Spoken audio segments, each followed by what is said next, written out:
Αλέξανδρος Γίγος, έχεις το λόγο, Αλέξανδρε, έκανες ρεπορτάζ, βρίσκεσαι στο άστρο Σκηνουρίας μαζί με τον Γιάννη τον Πασχάλη, τον αδελφό της Νεκταρίας, και τον Αντώνη τον Χαρίτο, τον θείο της. Συλληπιτήρια να πω, συλληπιτήρια στην οικογένεια. Μοιραζόμαστε τον πόνο σας, καταλαβαίνουμε τον πόνο σας. Είμαστε όλοι σοκαρισμένοι με το χαμό αυτού του αγγέλου, αυτού του υπέροχου κοριτσιού. Αλέξανδρε. Καλησπέρα, Τατιάνα. Είναι δύσκολες στιγμές για την οικογένεια, όπως καταλαβαίνουμε όλοι μας. Με πολύ μεγάλη δύναμη αυτή τη στιγμή στέκονται να πούνε δύο πράγματα για την αδερφή αλλά και για την ανιψιά ο θείος. Ένα πάρα πολύ άδικο περιστατικό. Έφυγε τόσο άδικα η Νεκταρία. Να δώσουμε λίγο χρόνο στο Γιάννη θέλω το εξής να κάνουμε. Θέλω το εξής. Άκουσέ με λίγο. Άκουσέ με. Θα ήθελα να δούμε τι ισχυρίζεται ο σύντροφος της Νεκταρίας και τι λέει ο δικηγόρος του, ο κύριος Ρομποτής, να ακούσει και η οικογένεια της Νεκταρίας αυτούς τους ισχυρισμούς για να απαντήσουν στην συνέχεια. Η τοπική κοινωνία και όχι μόνο είναι συντετριμένη με αυτό το τραγικό συμβάν. Μια κοπέλα μόλις 20 ετών, σαν τα κρύα τα νερά, δυστυχώς άφησε την τελευταία της πνοή στην άσφαλτο, τόσο άδικα, χωρίς να υπάρχει κανένας λόγος να βρίσκεται την ώρα εκείνη σε εκείνο το σημείο. Με δική της πρωτοβουλία, χωρίς την άδεια και χωρίς τη συγκατάθεση του ιδιοκτήτη του οχήματος και συντρόφου της, αφαίρεσε τα κλειδιά και εν τη απουσία του πάντοτε επιχείρησε να αναζητήσει στην ευρύτερη περιοχή το κατοικίδιο που είχαν χάσει. Ο σκοπός της ήταν να συνδράμει στην έρευνα, χωρίς βέβαια κανένας να της το έχει ζητήσει, τον σύντροφό της, τον φίλο της, που ήδη είχε προηγηθεί σε αναζήτηση στην περιοχή με άλλο όχημα για το σκοπό αυτό. Η τραγική ηρωνία είναι ότι όταν ο εντολέας κατάφερε και βρήκε τελικά και σε αρκετά απομακρυσμένη περιοχή, περίπου νομίζω 5 χιλιόμετρα από την κατοικία του, το εν λόγω κατοικίδιο, και περιχαρής επέστρεφε με αυτό να της κάνει έκπληξη, είδε στο αντίθετο ρεύμα κυκλοφορίας το αυτοκίνητό του αναποδογυρισμένο και εντός αυτού τη σύντροφό του να μην ψυχοραγεί. Περιττό να σας πω ότι το σοκ δεν το έχει ξεπεράσει. Περιττό να σας πω ότι οι γιατροί τον έχουν με ηρεμητικά αυτή τη στιγμή που μιλάμε και δεν υπάρχουν λόγια. Σύμφωνα με πληροφορίες που έχουμε εμείς από την οικογένειά της, ο σύντροφος της εμφανίζεται να της έδινε και άλλες φορές το αυτοκίνητό του, παρότι γνώριζε ότι δεν έχει δίπλωμα οδήγησης. Όχι, αυτό δεν είναι ακριβές. Δεν ξέρω από ποιες πηγές εισφέρονται αυτές οι εσφαλμένες πληροφορίες και τι επιδιώκεται μέσω της δημιουργίας ενός τέτοιου κλίματος. Η αλήθεια είναι ότι το συγκεκριμένο αυτοκίνητο, αλλά και κανένα αυτοκίνητο, ο σύντροφός της δεν της το παραχωρούσε. Αφενός μεν διότι η ίδια δεν γνωρίζει να οδηγεί. Εξάλλου η έλλειψη άδειας ικανότητας οδήγησης δημιουργεί ένα τεκμήριο περί της ανικανότητας για οδήγηση. Δεν το ξεχνάμε αυτό. Αυτό όμως που δυστυχώς δεν μπορεί κανείς εύκολα να ελέγξει και να χαλιναγωγήσει είναι τον παρορμητισμό που είναι χαρακτηριστικό γνώρισμα των νέων ανθρώπων. Σας κάνω την ερώτηση αυτή διότι οι συγγενείς της εμφανίστηκαν πολύ βέβαιοι ότι συνέβαινε κάτι τέτοιο, ότι δηλαδή ο σύντροφός της έδινε το αυτοκίνητο. Έμοιαζαν μιλώντας μας να γνωρίζουν ότι το κορίτσι οδηγούσε ενίοτε αυτοκίνητα χωρίς να έχει δίπλωμα. Μα δεν γνώριζε να οδηγεί. Δεν είχε καν ακόμα αποκτήσει άδεια ικανότητας οδήγησης. Παρακολουθούσε κάποια μαθήματα σε μία σχολή οδηγών και μέχρι εκεί όμως. Η αλήθεια είναι ότι ζούσαν μαζί, μοιράζονταν τα πάντα τη ζωή τους. Το αυτοκίνητο όμως, επειδή γίνεται λόγος περί αυτού, δεν το παραχωρούσε διότι δεν ήξερε η κοπέλα να οδηγεί. Ακούσατε λοιπόν τι είπε ο κύριος Ρομποτής. Είπε ότι δεν της έδινε το αυτοκίνητο ο φίλος της γιατί γνώριζε ότι δεν είχε άδεια. Και είπε ότι εκείνο το βράδυ πήγε εκείνος να ψάξει το σκυλί και από μόνη της, χωρίς να το ρωτήσει, πήρε το αυτοκίνητο και εκείνος την είδε να ψυχοραγεί στην άσφαλτο καθώς επέστρεφε χαρούμενος με το σκυλί. Της το έδινε το αυτοκίνητο? Κυρία Τατιάνα, τώρα τι να σας πω, τι και να σας πω. Έχει χαθεί μια ψυχούλα, η αδερφή μου. Αυτό που ξέρω ότι η αδερφή μου, αυτό που γνωρίζω, η αδερφή μου δεν ήξερε από αυτοκίνητα, οδηγούσε 2-3 τελευταίους μήνες. Οδηγούσε ένα πάρα πολύ γρήγορο αυτοκίνητο, το είδαμε όλοι και το είδατε κι εσείς. Ένα αυτοκίνητο γρήγορο που το οδηγάνε ανθρώποι που ξέρουν πάρα πολύ καλά. Μεγάλου κυβισμού αυτοκίνητο, αναπτύσσει τεράστιες ταχύτητες και τι να σας πω, έγινε αυτό που έγινε, το είδατε και μόνοι σας. Αυτό το αυτοκίνητο, είπε χθες ο θείος σας, είπε ο Αντώνης ο θείος σας εχθές στην εκπομπή, ότι αυτό το αυτοκίνητο ήταν πειραγμένο. Ναι. Δηλαδή το είχε ο ιδιοκτήτης βελτιώσει, αλλάξει. Όπως σας το λέω, ήταν μεγάλου κυβισμού. Ναι, είναι μετατροπή, είναι μεγάλου κυβισμού. Είναι ένα αυτοκίνητο πολύ μεγάλου κυβισμού. Νομίζω 2.800 κυβικά προς τις 3.000, κάπου εκεί πρέπει να είναι. Είναι ένα αυτοκίνητο πολύ γρήγορο, είναι ένα αυτοκίνητο για να μπαίνει δεν ξέρω, σε πίστες και να κάνει αγώνες, δεν ξέρω. Το οποίο αυτοκίνητο... Το αυτοκίνητο φαίνεται, το είδατε, ναι. Τι να σας πω. Το αυτοκίνητο αυτό όταν αγοράστηκε... Η μικρή, να σας πω κάτι. Ναι, πείτε μου.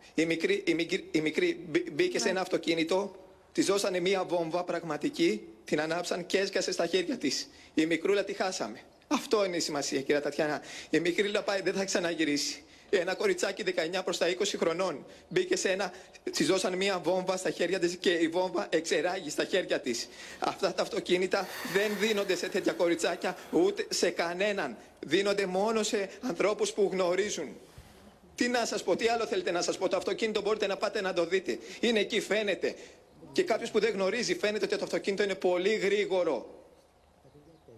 Πώς δίνετε αυτά τα κλειδιά, πώς δίνουν αυτά τα κλειδιά στην αδερφή μου, πώς το κάνανε αυτό. Όσο και να πίεσε η αδερφή μου, όσο και να ήθελε να οδηγεί αυτό το αυτοκίνητο, πώς δίνετε εσείς αυτά τα κλειδιά. Ο φίλος ήταν μεγάλος, ήταν ένας άνθρωπος 35-36 χρονών. Έπρεπε να τα γνωρίζει αυτό, είναι βασικό πράγμα. Η αδερφή μου ήταν 20 χρονών, καν δεν ήταν 20 χρονών. Παίρνει αυτά τα κλειδιά, παίρνει αυτή τη βόμβα, ένα τόσο γρήγορο αυτοκίνητο. Προφανώς κάποια στιγμή θα γινότανε. Να και όμως έγινε. Τι να σας πω τώρα, εγώ την αδερφή μου την έχασα. Η αδερφή μου δεν θα ξανάρθει εδώ στο σπίτι. Καταλάβατε. Θέλω να δώσω λίγο στο θείο το λόγο, γιατί είναι πολύ λογικό το σωνοπό, είναι δύσκολο για το Γιάννη να πάρει την ανάσα του να μας μιλήσει. Ο κύριος Αντώνης, ο θείος, ο κύριος Χαρίτος. Το κοριτσάκι δούλευε το πρωί και ξέρετε εσείς ότι τα Σαββατοκύριακα οδηγούσε αυτό το αυτοκίνητο, ότι της το έδινε ο φίλος της? Της το έδινε συχνά, όχι τα Σαββατοκυριακά, ημερήσια, και το ξέρει και όλο τον Άφλιο. Και το κουβεντιάζουνε, τον Άφλιο βουίζει όλο. Το οδηγούσε ημερήσια και τον Άφλιο συζήταγε αυτό το αμάξι, γιατί το δίνουν σε αυτό το κοριτσάκι. Αυτή τη βόμπα. Ένα αμάξι μετατροπή από 1800, 520, μπενβέ το παλιό στρογγυλοφάναρο, με μετατροπή πιστεύω που θα του είχε απάνω μοτέρ 2.800 με 3.000 μη 3. Το αμάξι αυτό είναι τριφτάδικο και είναι για έμπειρους οδηγούς. Δηλαδή είναι αμάξι για να καταλάβουν... Γνωρίζω από αυτά. Να καταλάβουν και οι άνθρωποι που δεν γνωρίζουν από αμάξια, μας βλέπει πολύ κοινό και γυναικείο κοινό. Όταν πατήσεις λίγο τον γκάζι σε αυτό το αυτοκίνητο, πώς αντιδρά? Ναι. Αρχινάει τα μπαντιλίκια, τις κολλιές. Για αυτή τη δουλειά το έχεις αυτό το αμάξι. Δεν το έχεις αυτό το αμάξι για καταστάσεις συμβατικές να πηγαίνει ήρεμα στο δρόμο. Το έχεις για να κάνεις με λίγα λόγια μαλακίες και βλακίες. Μάλιστα. Ναι. Δεν είναι αμάξι σοβαρό, πώς να σας το πω. Είναι ένα αμάξι Άστο να έχεις τρέλα πάνω σου. Είναι αυτοκίνητο το οποίο... Τώρα ένα κοριτσάκι δεν μπορούσε να πιάσει... να πιάσει αυτό το τιμόνι και να οδηγήσει ένα αμάξι μετατροπή σε μητρία εξακύλιντρο. Δεν γίνονται αυτά τα πράγματα που έχει πιάσει από τη στιγμή το τιμόνι 2 μήνες. Και αυτά που λένε είναι ψέματα. Της το έδινε συχνά το αμάξι. Μέχρι και στο Άστρος είχε έρθει με αυτό το αμάξι. Μόνη της. Είναι και η δική σας η θέση δύσκολη ως οικογένεια, γιατί επειδή είναι αυτή η κρίσιμη ηλικία της ενηλικίωσης. Ακριβώς. Δηλαδή το κοριτσάκι όταν αρχίσει και συμπληρώνει πια, πάει 19, εκεί 19 στα 20, αρχίζει και φεύγει λίγο από την επιρροή της οικογένειας, είναι πιο κοντά στον σύντροφο, και αρχίζει να κάνει επιλογές. Ζει ήδη με τον σύντροφο στην προκειμένη περίπτωση. Έχει φύγει δηλαδή από την μητρική ή την πατρική στέγη. Ζει ήδη με τον σύντροφο. Και προφανώς είναι μια ηλικία που την έχουμε περάσει όλοι. Είναι μια ηλικία κατά την οποία κατά κάποιο τρόπο επαναστατούμε λίγο. Θέλουμε να κάνουμε δικά μας πράγματα. Και δυστυχώς εξακολουθείς να έχεις άγνοια κινδύνου όπως και στην εφηβεία. Φυσικά έχεις άγνοια κινδύνου και εκεί είναι το μεγαλύτερο πρόβλημα και εκεί είναι που οι μεγαλύτεροι πρέπει να βρουν τον τρόπο να σε χαλιναγωγήσουν εντός εισαγωγικών. Ο κύριος Ρομποτής, πάντως ο δικηγόρος του ιδιοκτήτη του αυτοκινήτου, του συντρόφου της, όπως ακούσατε, είπε ότι δεν της το παραχωρούσε ποτέ και ότι πήρε τα κλειδιά κρυφά όταν αυτός έλειπε από το σπίτι. Ναι. Της το παραχωρούσε ημερήσια και το είχε φέρει και στο Άστρος αυτό το αμάξι. Την είχε δει κόσμος. Ημερήσια της το παραχωρούσε. Μάλιστα. Είναι ψέματα αυτά που λένε. Η ανιψούλα σας εργαζόταν Μπορείτε το πρωί. να ρωτήσετε και την κοινωνία του ναυπλίου. Του ναυπλίου. Η ανιψούλα σας εργαζόταν το πρωί. Ναι, ναι. Μάλιστα. Ναι, στις 6 ώρα πήγαινε για δουλειά. Πού εργαζόταν? Και η αιτία δεν ήταν το σκυλί. Πού εργαζόταν το κοριτσάκι? Σε κάποια καφετέρια. Δεν ξέρω ποια καφετέρια ήταν. Μάλιστα, σε κάποια καφετέρια του ναυπλίου. Είπατε ότι η αιτία που βγήκε το κοριτσάκι μέσα στη νύχτα δεν ήταν το σκυλί.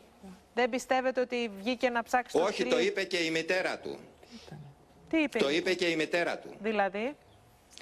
Την είχαν πάρει εχθές από το Σταρ, γιατί με πήρανε και μένανε από το Σταρ. Και αυτόν δεν τον ευρίσκανε, μου είπανε, και πήρανε τη μητέρα του και το σήκωσε η μητέρα του και τους είπε, δεν ξέρω τι τη ρωτήσανε, και τους είπε μονολεκτικά δεν ήταν η αιτία το σκυλί και τους το έκλεισε. Η μητέρα του οδηγού μίλησε στο κεντρικό δελτίο ειδήσεων του Σταρ, λέτε, και ανέφερε κάποια στιγμή ότι δεν ήταν αιτία το σκυλί. Μάλιστα. Ναι, η μητέρα του. Η μητέρα και του. το έκλεισε το τηλέφωνο, δεν έδωσε δεύτερη κουβέντα. Εσείς ρωτήσατε τη μητέρα ποια ήταν η αιτία, γιατί πήρε το αυτοκίνητο? Κυρία Τατιάνα, μισό λεπτό να σας πω λίγο. Όπως σας είπα και πριν, κυρία Τατιάνα, χάθηκε μια ανθρώπινη ψυχούλα, ωραία, χάθηκε η αδερφή μου, που δεν πρόκειται να την ξαναδώ, το ξέρετε, ωραία. Από τη στιγμή, σας το είπα και πριν, οδηγούσε ένα πολύ γρήγορο αυτοκίνητο. Τι να σας πω τώρα, τι να σας πω. Δώσαν αυτά τα κλειδιά σε ένα μικρό κοριτσάκι και χάθηκε έτσι, έφυγε τσάμπα, σαν κουτάκι, χωρίς να γνωρίζει το αυτοκίνητο. Τι να σας πω τώρα. Μέσα σε λίγους μήνες η αδερφή μου έμαθε αυτοκίνητο, πώς? Χωρίς δίπλωμα, πώς? Σε ένα τέτοιο συγκεκριμένο αυτοκίνητο, εδώ εμείς δεν τις δίναμε τα δικά μας τα μηχανάκια, δεν τις τα δίναμε ποτέ και ποτέ δεν μας τα ζητούσε. Πώς σε 2, 3, 4 μήνες έμαθε να οδηγάει αυτό το αυτοκίνητο? Οπότε τι να σας πω, τι θέλετε, δίνετε αυτά τα κλειδιά? Εσείς θα δίνατε αυτά τα κλειδιά στο παιδάκι σας? Πάρε το γρήγορο αυτοκίνητο και πήγαινε βόλτα, δεν το δίνεις. Καν και συνοδηγός να μπεις, δεν τρέχεις, αν έχεις λογική λίγο. Δεν τρέχει με αυτό το αυτοκίνητο και συνοδικός να είσαι, να ήταν η αδερφή μου, δεν τρέχει. Δεν πρέπει να τρέχει ο οδηγός. Είναι πολύ γρήγορο αυτοκίνητο. Και από ό,τι φάνηκε και το είδα και με τα μάτια μου, το αυτοκίνητο δεν είχε λάστιχα σωστά. Τα πίσω λάστιχα δεν ήταν καθόλου καλά. Τι άλλο θέλετε να σας πούμε τώρα, τι να σας πούμε? Οδήγησε μία βόμβα. Η αδερφή μου οδήγησε μία βόμβα και χάθηκε. Ήταν λογικό. Άναψαν τη βόμβα και έσκασε στα χέρια της, εξεράγει στα χέρια της. Από εκεί και πέρα χάθηκε η αδερφή μου. Τι να σας πω τώρα, δεν ξαναγυρνάει. Η μικρούλα μου δεν ξαναγυρνάει. Η μικρή δική πίσω, τέλος. Τέλος.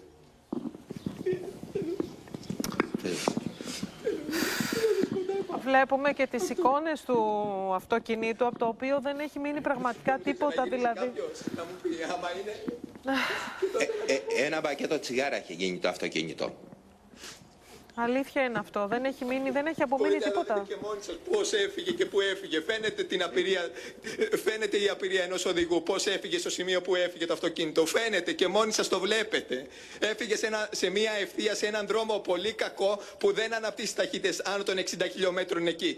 Οπότε καταλαβαίνετε ότι η αδερφή μου δεν γνώριζε καν από αυτοκίνητο. Τι να σας πω. Τι άλλο θέλετε να σας πω. Μπορείτε να πάρετε να δείτε το σημείο που έγινε. Κυρία Παναγοπούλου, τι άλλο θέλετε να σας πω. την έχουμε κοντά μας την κυρία Παναγοπούλου. Λοιπόν, κυρία Παναγοπούλου, εσείς έχετε αναλάβει την οικογένεια της Νεκταρίας και θέλω να σας ρωτήσω το εξής.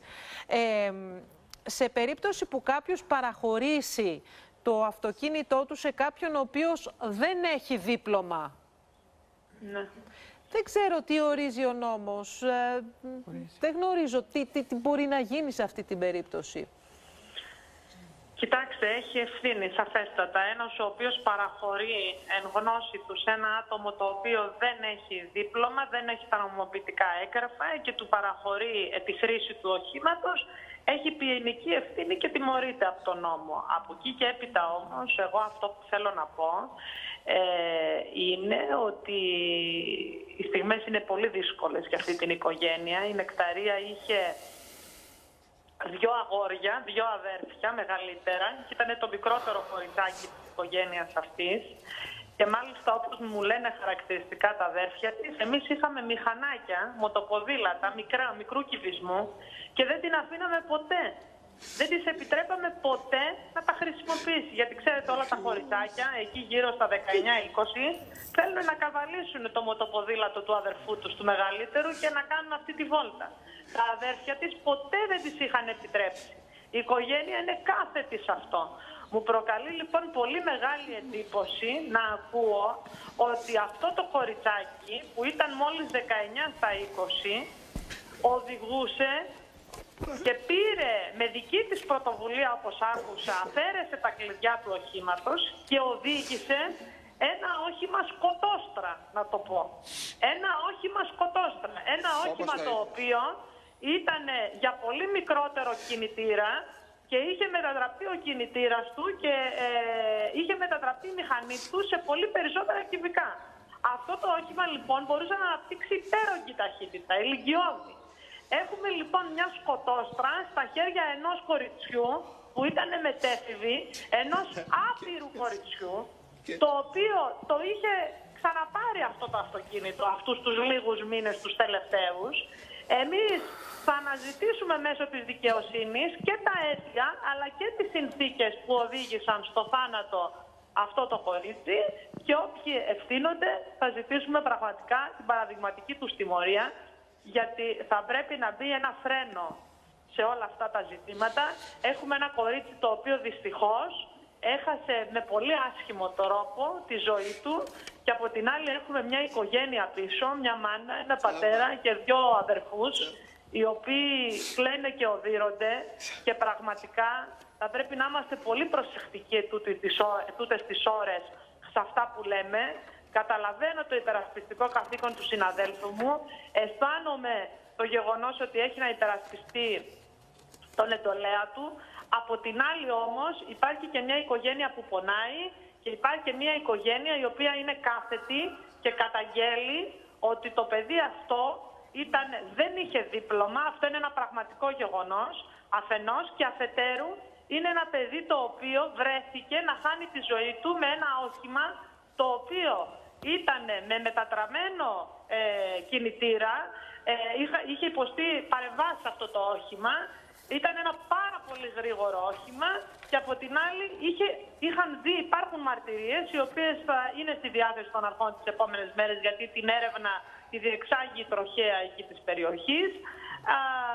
Είχε ξανακυκλοφορήσει λοιπόν με αυτό το όχημα, αυτό το Κυρία Παναγοπούλου, φαντάζομαι ότι θα κάνετε κι εσείς τη δική σας δικηγορική έρευνα εκεί στην περιοχή, όπως κάνετε πάντα σε όλες σας τις υποθέσεις.